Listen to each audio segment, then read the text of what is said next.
Limites. Era uma vez dois jovens, um garoto e uma garota. A família de um odiava a família de outro. Um dia, o garoto entrou de penetra numa festa da família da garota porque ele era meio babaca. Quando viu o garoto, a garota sentiu que os anjos cantavam uma melodia muito doce para suas partes íntimas e se apaixonou por ele na hora, sem mais nem menos. Então, ele se esgueirou para o jardim da casa dela e ali os dois decidiram se casar no dia seguinte. Porque, claro, isso é uma ótima decisão, ainda mais quando seus pais querem assassinar seus futuros sogros. Avancemos alguns dias. As famílias descobrem o casamento e tem um chilique. Mercúcio morre. A garota fica tão chateada que toma uma poção para dormir por 2 dias. Mas, infelizmente, o jovem casal ainda não tinha aprendido as manhas de uma boa comunicação conjugal. E a jovem simplesmente esquece de contar que fez isso ao marido. Então, o jovem confunde o coma da esposa com suicídio, perde completamente a linha e se mata, achando que vai ficar com ela no além ou coisa assim. Mas aí ela acorda do coma e quando descobre que o marido se suicidou, resolve se matar também. Fim. Hoje em dia, Romeu e Julieta é sinônimo de romance na nossa cultura, visto como a grande história de amor na cultura de língua inglesa, um ideal emocional a igualar. Mas se prestarmos atenção ao que acontece na história, vemos que aqueles garotos estavam surtados. Prova disso é que se mataram. Muitos estudiosos suspeitam que Shakespeare tenha escrito Romeu e Julieta não como uma história que celebraria o romance, mas como sátira, como forma de mostrar que o amor é insano. Ele não queria que a peça fosse uma glorificação do amor. A peça é justamente o contrário, uma grande placa de neon piscando, mantenha a distância, e cercada por uma fita da polícia avisando, não ultrapasse. Durante a maior parte da história da humanidade, o amor romântico não foi celebrado como é hoje em dia. Na verdade, até meados do século XIX era visto como um impedimento psicológico desnecessário e potencialmente perigoso para as coisas realmente importantes da vida. Pica de quatro, bota a mão no chão. Toma, vucadão. Toma, vucadão.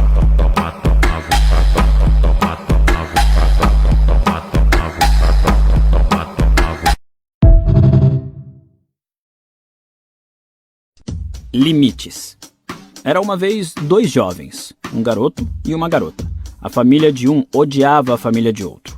Um dia, o garoto entrou de penetra numa festa da família da garota porque ele era meio babaca. Quando viu o garoto, a garota sentiu que os anjos cantavam uma melodia muito doce para suas partes íntimas e se apaixonou por ele na hora, sem mais nem menos. Então, ele se esgueirou para o jardim da casa dela e ali os dois decidiram se casar no dia seguinte. Porque, claro, isso é uma ótima decisão, ainda mais quando seus pais querem assassinar seus futuros sogros.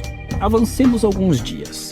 As famílias descobrem o casamento e tem um chilique. Mercúcio morre. A garota fica tão chateada que toma uma poção para dormir por 2 dias. Mas, infelizmente, o jovem casal ainda não tinha aprendido as manhas de uma boa comunicação conjugal. E a jovem simplesmente esquece de contar que fez isso ao marido. Então, o jovem confunde o coma da esposa com suicídio, perde completamente a linha e se mata, achando que vai ficar com ela no além ou coisa assim. Mas aí ela acorda do coma e quando descobre que o marido se suicidou, resolve se matar também. Fim. Hoje em dia, Romeu e Julieta é sinônimo de romance na nossa cultura, visto como a grande história de amor na cultura de língua inglesa, um ideal emocional a igualar.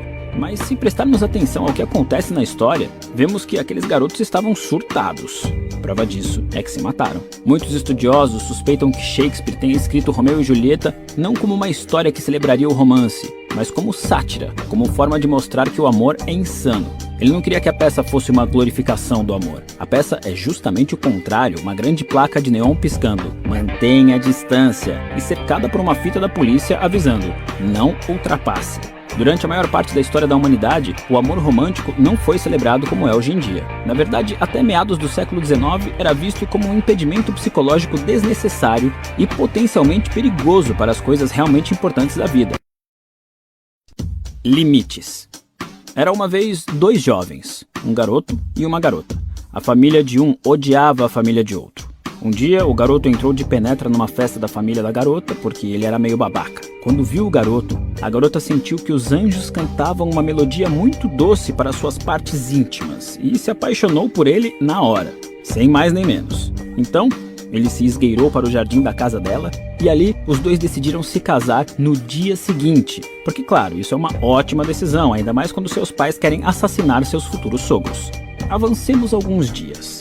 As famílias descobrem o casamento e tem um chilique. Mercúcio morre. A garota fica tão chateada que toma uma poção para dormir por 2 dias. Mas, infelizmente, o jovem casal ainda não tinha aprendido as manhas de uma boa comunicação conjugal.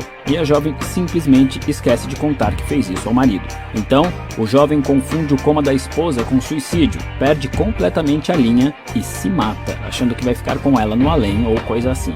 Mas aí ela acorda do coma e quando descobre que o marido se suicidou, resolve se matar também. Fim. Hoje em dia, Romeu e Julieta é sinônimo de romance na nossa cultura, visto como a grande história de amor na cultura de língua inglesa, um ideal emocional a igualar. Mas se prestarmos atenção ao que acontece na história, vemos que aqueles garotos estavam surtados.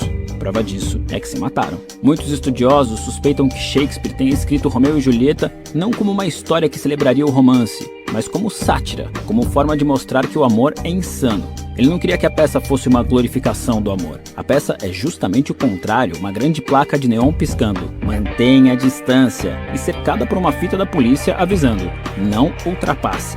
Durante a maior parte da história da humanidade, o amor romântico não foi celebrado como é hoje em dia. Na verdade, até meados do século XIX, era visto como um impedimento psicológico desnecessário e potencialmente perigoso para as coisas realmente importantes da vida.